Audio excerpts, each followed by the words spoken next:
India's aviation sector is back in the news. Another airline has hit turbulence. You must have seen headlines talk about Go First. It's a budget carrier. Earlier it was known as Go Air. This airline has filed for bankruptcy, the second such case in 4 years, the second Indian airline to declare bankruptcy in 4 years. The first one was Jet Airways. It filed for bankruptcy in 2019, and Jet was a leading Indian airline. Now Go First is in trouble. In fact, the entire aviation sector is witnessing a churn. Last year, the government gave up the national carrier Air India. It was taken over by the Tata Group. Tata already owned an airline called Vistara. It decided to merge in Air India with Vistara. And now we have Go First going bankrupt. What does it mean for India's aviation sector? We'll discuss tonight, starting with the Go First story. The airline has stopped all flights. Reports say there is a severe shortage of funds. The books look bad. Reports also say that Go First owes more than $800 million to its creditors. Payments worth $146 million are pending. These are payments to vendors. And aircraft lessors are owed a little over $300 million. Only 15% of the airline's fleet is operational. What happened to the rest? Go First is blaming its engine supplier. The name of the company is Pratt & Whitney. Go First says Pratt & Whitney supplied faulty engines, so they could not operate the planes, and this has led to direct losses. In fact, Go First has shared data to make its case. Here's what it says. In December 2019, Go First grounded just 7% of its fleet. 3 years later, this number surged to 50%, 50% of the planes were not operational. And how much did the airline lose because of this? More than $1 billion. These are revenue losses and additional expenses. India's aviation minister has weighed in on the case. Jyotiraditya Scindia said, and I'm quoting, critical supply chain issues dealt a blow to Go First. And the government is assisting the airline. It has spoken to various stakeholders. The engine maker has responded too. That's Pratt & Whitney. They said, this is now a matter of litigation. They've given a guarded statement. I'll quote from what they've said. Pratt & Whitney is committed to the success of our airline customers, and we continue to prioritize delivery schedules for all customers, which does not really say very much. Apparently, this matter is now before a US court. Go First has moved an emergency petition. We'll see how the case develops in the days ahead and what bearing it has on the Indian aviation sector. It's going through tough times as it is. Airlines are struggling to break even. I have some estimates with me. In the last 3 financial years, airlines in India have lost around $10 billion. From 2021 to 2022, they reported a net loss of $1.4 billion. You could blame some of the losses on the pandemic, but this year too, the situation is not expected to improve. Experts are projecting a loss for the current financial year. They're projecting a loss of $1.6 to $1.8 billion. Plus, there's a crisis of jobs. Thousands of pilots remain grounded. According to regulators, there's an oversupply of pilots. I have a quote from Arun Kumar, the chief of the Directorate General of Civil Aviation. This is India's aviation regulator. Arun Kumar was on the position till February, and he gave a statement earlier this year. Listen to what he said. There are nearly 9,000 pilots currently employed with Indian carriers. Then a couple of thousands have gone to foreign airlines such as Qatar. If you add all these numbers, you'll have 13,000 pilots in total. But there is still nearly 5,000 to 6,000 pilots who are out there in the market looking for a job. So airlines are making losses, and the supply of manpower is way higher than demand. There aren't enough jobs. These are classic signs of distress. And this is not limited to India. The global story looks similar to this. Let me show you data from December 2022. This was released by the IATA, the International Air Transport Association. It's an international aviation body. It made projections about global airlines and their finances. It said some airlines will see recovery, like the North American carriers. They were expected to earn a profit of more than $9 billion in 2022. And $11.4 billion in 2023. But European airlines are expected to see a loss of more than $3 billion in 2022. These are numbers from December, so we'll have the final figures now. But this was a projection. This year, European airlines are projected to make a profit of over $600 million. All other major sectors are likely to remain in losses. Asian Pacific carriers a loss of $10 billion in 2022. West Asian Airlines, a loss of $1.1 billion. Latin America, $2 billion. Africa, $638 million in losses. So the recovery is patchy and there are losses across the board. Airlines in India are going through the same. Go first is proof. Speaking of kings, the uncrowned king of football is in trouble. I'm talking about Lionel Messi. He's been suspended by his club PSG for 2 weeks. No training, no playing, and most importantly, no pay. Reports also say they won't extend his contract. Messi had joined PSG in 2021. His contract was for 2 seasons, but there was an option to extend it for a 3rd season. Rumor is PSG will not activate that clause. They want to let Messi go by the end of this season. The obvious question is, what happened? Why would anyone drop Lionel Messi? I won't go into PSG's strategic football plans or technicalities, but the immediate trigger was this. Messi visited Saudi Arabia. He was supposed to be training on Monday. Instead, he flew to Saudi Arabia with his family. The club says it was not authorized by the management. What about Messi? He hasn't released a statement yet. Now, there are 2 parts to this story. One is the breakup between Messi and PSG. Football fans will tell you that he was never happy at the club, so perhaps an exit was on the cards. The second part of the story is right down our alley. Geopolitics and sports. You see, Messi wasn't just sightseeing in Saudi Arabia. He's the brand ambassador of Saudi tourism. The deal was signed in May 2022. Guess how much Riyadh is paying Messi for this? $30 million per year. A lot of money for a footballer, not so much for an oil-pumping kingdom. Messi was criticized for signing that deal last year. Many of his fans were disappointed. They said he was becoming a tool for sports washing. Now, what does that mean? Assume you're a notorious dictator. The world keeps talking about your human rights abuses. So to distract the world, you invest in sports. Maybe sponsor a big football team or host a big sporting event. Suddenly, nobody is talking about your human rights issues. Qatar did it with the 2022 FIFA World Cup. And Saudi Arabia is trying to do the same. They're eyeing the 2030 FIFA World Cup. Getting Messi on board is just one part of that plan. The second part is Messi's longtime rival, Cristiano Ronaldo. He now plays for a Saudi club called Al Nassr, and he gets paid $75 million per year. Once Ronaldo came, the viewership shot up. It's almost 7 times higher than before. It tells you what sports washing can achieve. The idea is to use top stars and icons to attract attention to non-controversial things like tourism. Messi is an ambassador right now, but there are reports that he could soon play in the Saudi League. He was reportedly offered $440 million per year. Let that sink in.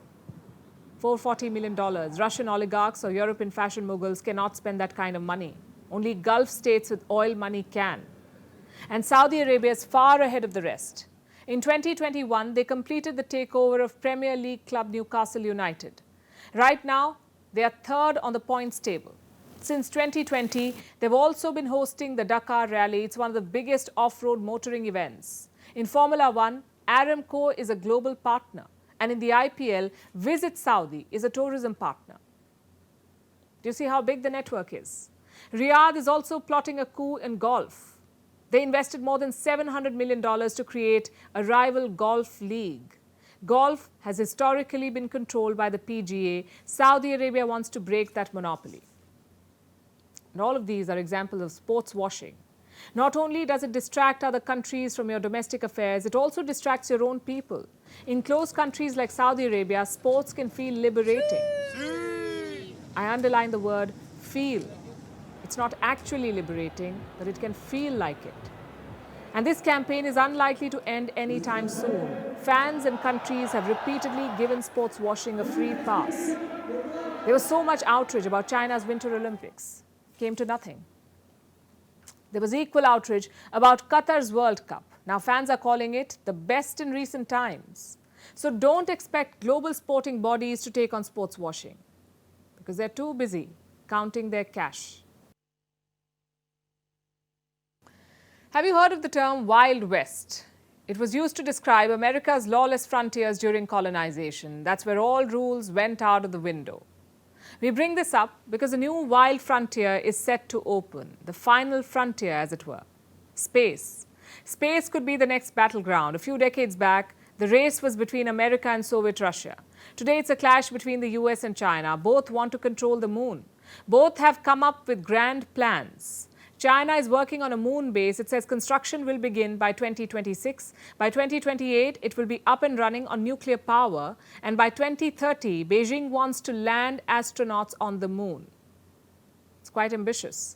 The US, on the other hand, plans to have boots on the moon in the next 3 years. They want a permanent moon base by 2030. They've signed laws that allow commercial mining on the lunar surface.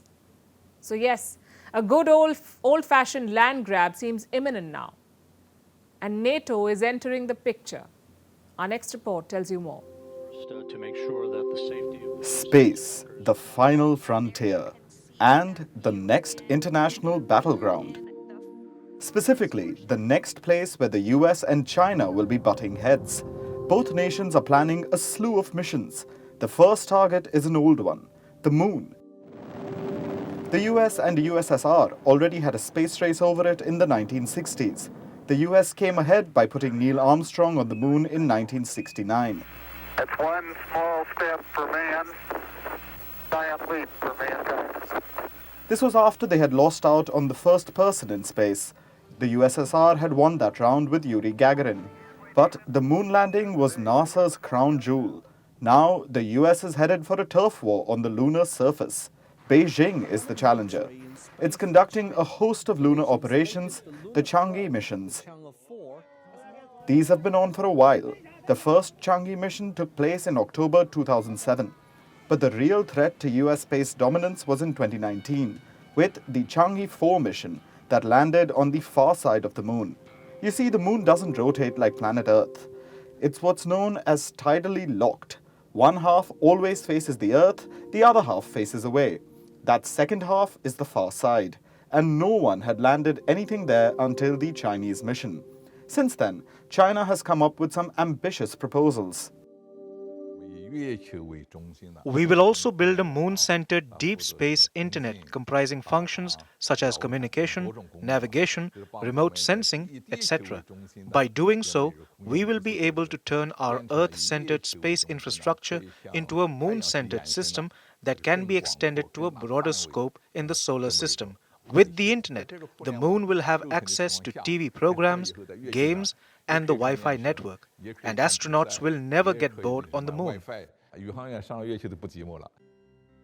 Wi-Fi on the moon. And how will it be powered?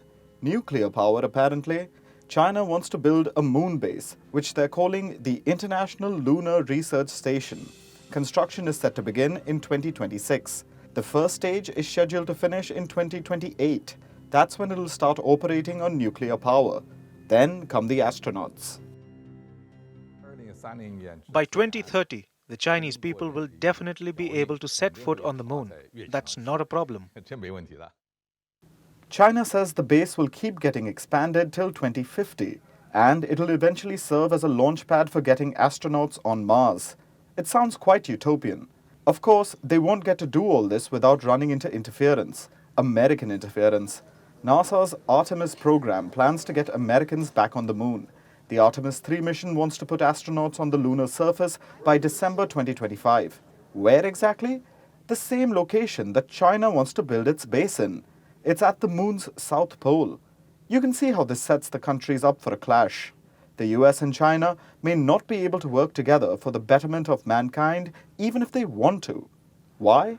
Because in 2011, the US passed something called the Wolf Amendment. It explicitly prohibits NASA from collaborating with China directly. Add to that various commercial space laws brought about by multiple nations. You can see that the world is poised to fight over resources in space. Already, the divide is evident. Last month, NATO declared space an operational domain. This means it'll be treated like air, land, sea, and cyberspace. It'll be another area for NATO to militarize. Besides NATO partners, the US is collaborating with allies like Japan and South Korea too. With CASA on the way, which is South Korea's space agency, cooperation between CASA and NASA down the road will be the driving force behind forging a strong space alliance. The US isn't alone, of course. China is working with Russia, the UAE, and Pakistan. There is some genuine scientific international collaboration, of course, and some nations like India have yet to pick sides.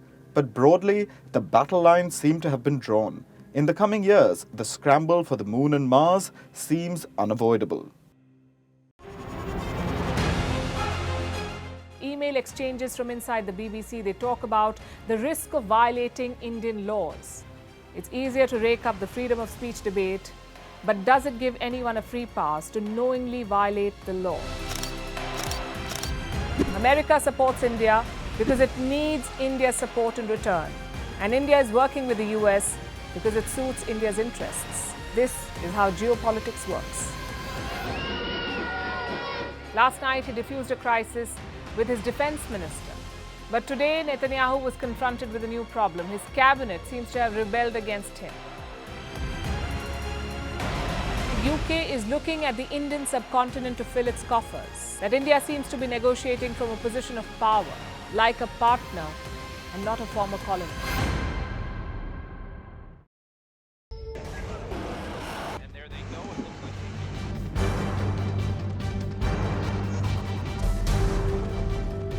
The US and Russia are dangerously close to an armed conflict.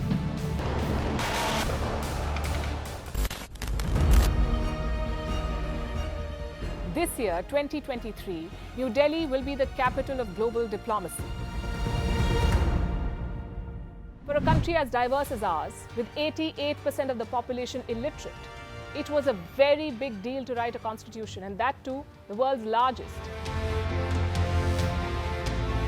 Meanwhile, if we may, here's a Republic Day gift from India for the BBC. A list of suggestions for the BBC for their upcoming documentaries. Number 1, the Kohinoor and the colonial loot. Number 2, an outdated monarchy and unhealthy obsession with the royals. Number 3, racism in 2023. We're waiting.